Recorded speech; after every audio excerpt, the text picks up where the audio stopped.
यूं तो सभी परिंदे हजरत सुलेमान अलैहिस्सलाम के मुसख्खर और ताबिया फरमान थे, लेकिन आपका हुदहुद आपकी फर्मा बरदारी और खिदमत गुजारी में बहुत मशहूर था।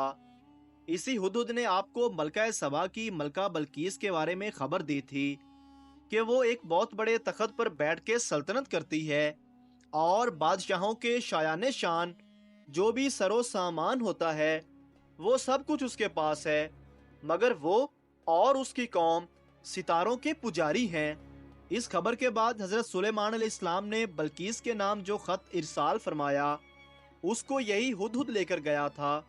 चुनांचे कुरान करीम का इरशाद मुबारक है, हजरत सुलेमान अलैहिस्सलाम ने फरमाया, तुम मेरा ये खत लेकर जाओ और उनके पास ये खत डालकर फिर उनसे अलग होकर तुम देखो कि वो क्या जवाब देते हैं।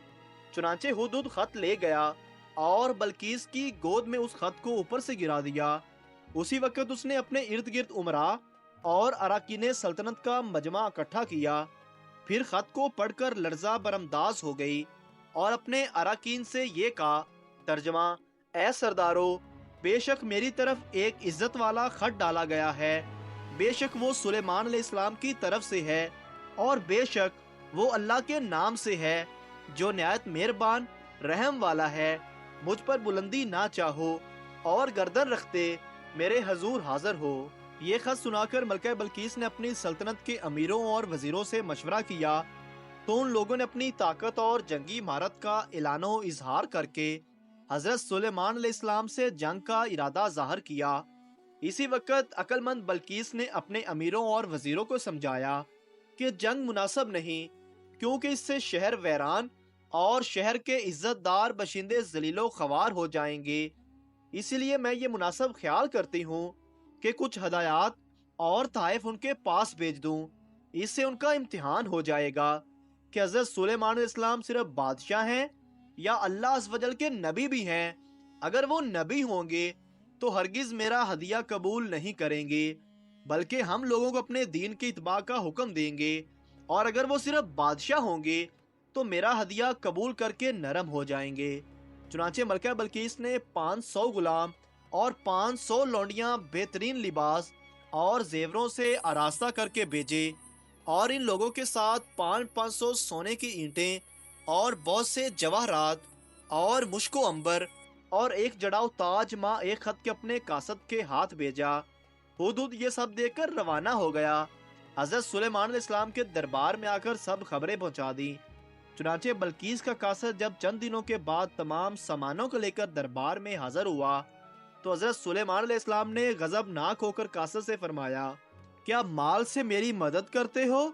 जो मुझे अल्लाह ने दिया वो बेहतर है इससे जो तुम्हें दिया, बल्कि तुम्हें अपने तोहफा पर खुश होते हुए पलट जाओ।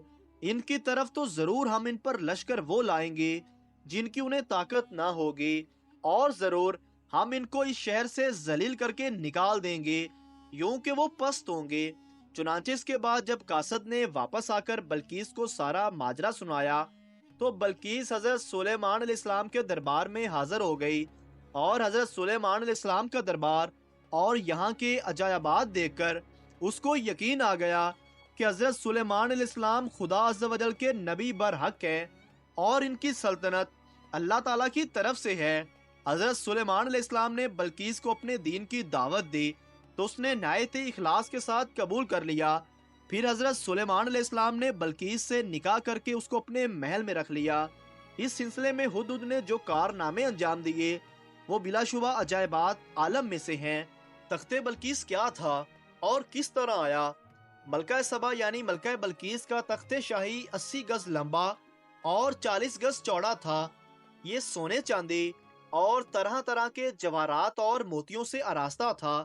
जब हजरत सुलेमान अलैहिस्सलाम ने बल्कीस के कासद और इसके हदायत और ताइफ को ठुकरा दिया और उसको ये हुक्मनामा भेजा कि वो मुसलमान होकर मेरे दरबार में हाजिर हो जाए, तो आपके दिल में ये ख्वाहिश पैदा हुई कि बल्कीस के यहाँ आने से पहले ही उसका तख्त मेरे दरबार में आ जाए। चुनांचे आपने अपने दरबार में दरबारियों से फरमाया, तर्जमा कुरान, सुलेमान अलैहिस्सलाम ने फरमाया, ए दरबारियों, तुम में से कौन है कि वो इसका तख्त मेरे पास ले आए इससे कबल कि वो मेरे हजूर मतई होकर हाजिर हों। ایک بڑا جن بولا، میں وہ تخت حضور میں حاضر کر دوں گا قبل اس کے کہ حضور اجلاس برخاست کریں، اور میں بے شک اس پر قوت والا امانت دار ہوں۔ جن کا بیان سن کر حضرت سلیمان علیہ السلام نے فرمایا کہ میں یہ چاہتا ہوں کہ اس سے بھی جلد وہ تخت میرے دربار میں آ جائے۔ یہ سن کر آپ کے وزیر حضرت آصف بن برخیہ رضی اللہ تعالیٰ عنہ، جو اس میں اعظم جانتے تھے، وہ ایک با کرامت ولی تھے، انہوں نے حضرت سلیمان علیہ السلام سے عرض کیا جیسا کہ قرآن مجید میں ہے۔ ترجمہ: اس نے عرض کی جس کے پاس کتاب کا علم تھا کہ میں اسے حضور کے حاضر کر دوں گا ایک پل مارنے سے پہلے۔ چنانچہ حضرت آصف بن برقیہ نے روحانی قوت سے بلقیس کے تخت کو ملکہ سبا سے بیت المقدس تک حضرت سلیمان علیہ السلام کے محل میں کھینچ لیا، اور وہ تخت زمین کے نیچے نیچے چل کر لمحہ بھر میں ایک دم حضرت سلیمان علیہ السلام کی کرسی کے قریب نمودار ہو گیا۔ تخت کو دیکھ کر حضرت سلیمان علیہ السلام نے یہ کہا، ترجمہ: یہ میرے رب کے فضل سے ہے تاکہ مجھے آزمائے کہ میں شکر کرتا ہوں یا ناشکری، اور جو شکر کرے وہ اپنے بھلے کو شکر کرتا ہے، اور جو ناشکری کرے تو میرا رب بے پرواہ ہے، سب خوبیوں والا۔ محترم ناظرین، اس ویڈیو سے آپ کو اندازہ ہو جائے گا کہ اللہ تعالیٰ کے ولی اور اللہ تعالیٰ کے نبی کی طاقت کتنی ہوتی ہے۔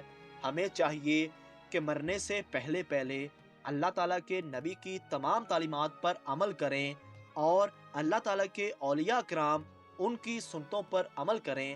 اللہ پاک سے دعا ہے اللہ پاک ہمیں ایمان پر قائم رکھے اور ہمارا خاتمہ ایمان پر فرمائے، آمین، بجاہ النبیین صلی اللہ تعالی علیہ وآلہ وسلم۔